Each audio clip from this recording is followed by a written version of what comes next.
Welcome. Good to be with you, Barry. What part of that argument could you not accept? That the argument being that if you let one or two boats through, the traffic will start again and people will drown. Well, I certainly understand that this is a complex issue, and I think yesterday we saw a respectful debate where there was a policy going forward that we can all agree with. There was one area in which different people took different positions, and that was the issue of turnbacks. For me, that was something that I couldn't support, but in the context of the policy, I said earlier on in the week that you didn't have to be, you could be tough on people smugglers without being weak on humanity. We have a policy that is very strong on humanity. But what part of that argument, though, over the people drowning, don't you accept? That if you were to just allow the traffic to flow, people will drown? Well, I don't support the traffic flowing. I want to see the traffic stop. I don't want people to risk their lives. But if you just slightly open the door, the traffic will begin. To risk their life. Well, I believe that what our policy will do that we've adopted, particularly the regional solution through funding for the UNHCR, along with the range of other measures that are there, will ensure indeed that boats don't have to be turned around, because I don't believe the boats will come. And when we talk about boats, of course, we're talking about people on boats. I'm of the view that I would just find it, I couldn't ask someone else to do something that I couldn't see myself doing. And if people were in a boat, including families and children, I myself couldn't turn that around. I would want to make sure that they were safe and secure. That was a position that I came to. I respect people on the other side of the debate who came to a different position. So how hard would it be for you in government then when the turnbacks start? Well, I don't believe they will start. That's the point, Barry. Everyone in Labor wants to make sure that there aren't turnbacks because there aren't boats. We want to make sure that there is a proper solution. And we are the only political party that have now a comprehensive solution, one that will take our regional responsibilities seriously through the UNHCR. By doubling the intake, we remove the incentive for people to get on boats, because there will be more opportunity for people to go through proper processes without risking their lives. That's what we want to do. And by making sure that in the offshore detention centres there is proper independent scrutiny and transparency of what is being done in our name, we will ensure, when you look at the whole package, that is something that certainly I can support. It was a good draft platform. It's been made better as a result of the amendments that were carried yesterday. But you did vote against the principle of turning back the boats, and you would have done that in the knowledge that if Bill Shorten was to lose on that issue, then his leadership and authority would have been badly damaged. Well, Barry, we have a real conference where there are debates of different views, both out in the open but also behind some closed doors over the weekend. 3 days looking at a comprehensive range of policies. One of the things that we do is we debate them out in the open. We have come to a conclusion. We're friends at the beginning of the conference. We have a debate and discussion. We walk away as friends. We walk away with a platform that has the endorsement of the entire Australian Labor Party, and one that we move forward all supporting. Do you walk away as friends in a situation where Bill Shorten uses the authority of his leadership to impose upon the party a position that you feel very strongly about? It's almost a conscience issue. Surely, when you go through that process, there are going to be some long-term resentments. No, that's not right, Barry. I've been a delegate to every ALP national conference since 1986. I've been a part of a whole range of debates. Sometimes I've been with the majority, sometimes with the minority. I've moved on, as does the party. So when you're prepared to actually have a debate about ideas and bring it to conclusion, what you end up with is better outcomes than if a couple of people sit around in a room and make decisions on behalf of the whole movement. And that's what we saw yesterday. We saw a whole range of amendments across the platform, across 2 days, Barry. We've had discussion, debate, and I believe we're in a very strong position now to move forward with a plan for the next shortened Labor government after the next election. Do you think your position has been enhanced in terms of winning the election as a result of this decision on turnbacks? I think our position has been enhanced in terms of winning the election as a result of this conference. I think in terms of... turnback policy, is that part of that?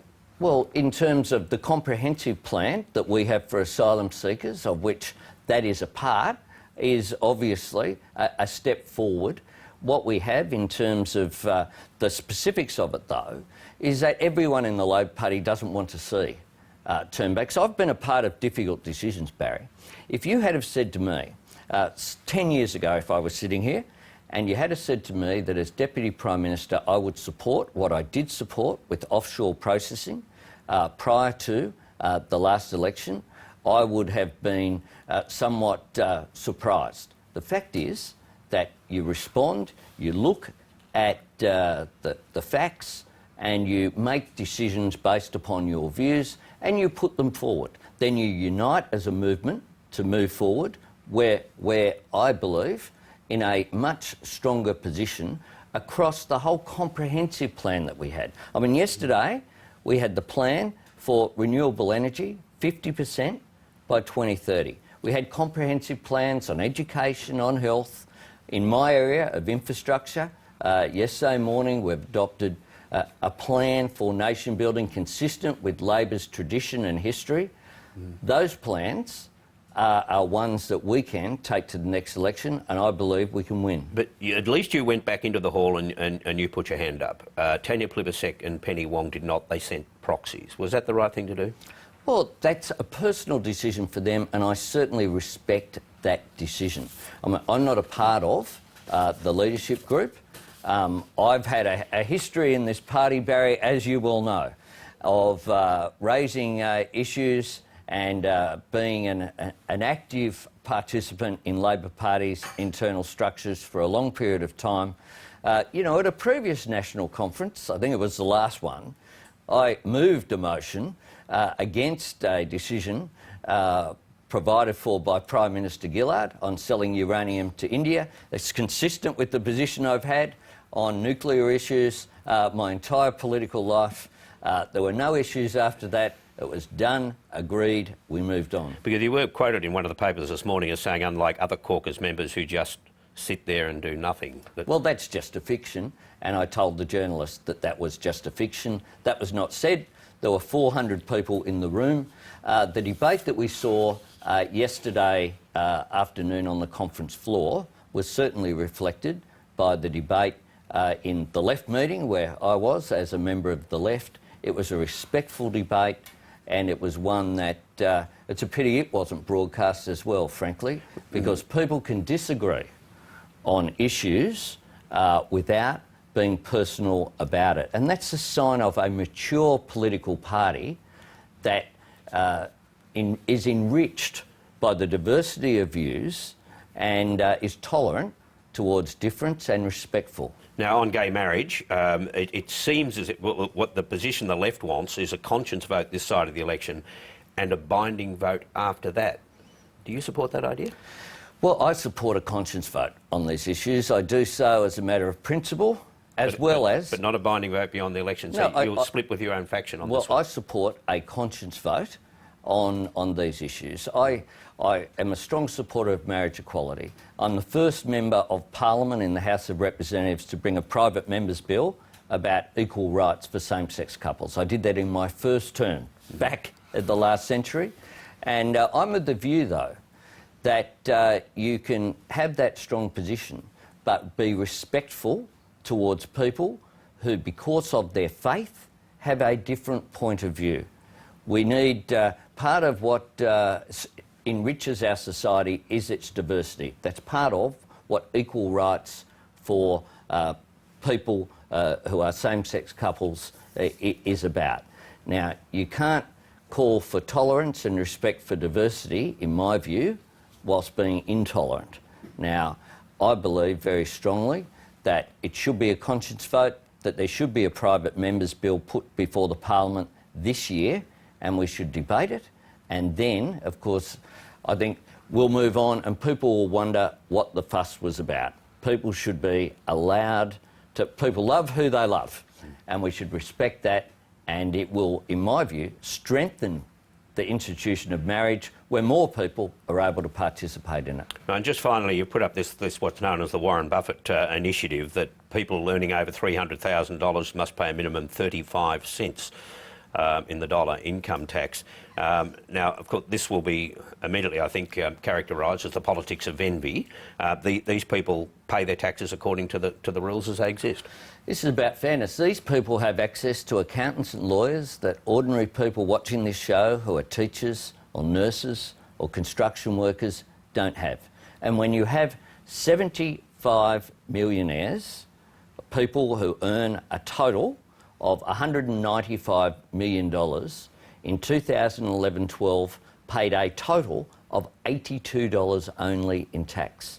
They spent millions of dollars on lawyers and accountants in order to minimise that tax. What the Warren Buffett rule says, essentially, is that, and it came about because he recognised as a billionaire that his secretary was paying more tax than he was, is that if you earn a certain amount of income, then you should pay some minimum of tax and shouldn't be able to reduce your tax to zero, because what that does, Barry, is place the burden on ordinary PAYE taxpayers, and what conference has decided is that we would give consideration to that when we're in government. Only as strong as that? Well, you can't, without Treasury analysis and going through all of the detail, get to a position stronger than that. But what we have done now is begun a debate. I think this will have enormous support out there in the community. People know there's something wrong when your average teacher is paying more than people who are earning millions of dollars each year. Right. OK, we're out of time, but thanks for coming in this morning. Appreciate it. Good to be talked to you.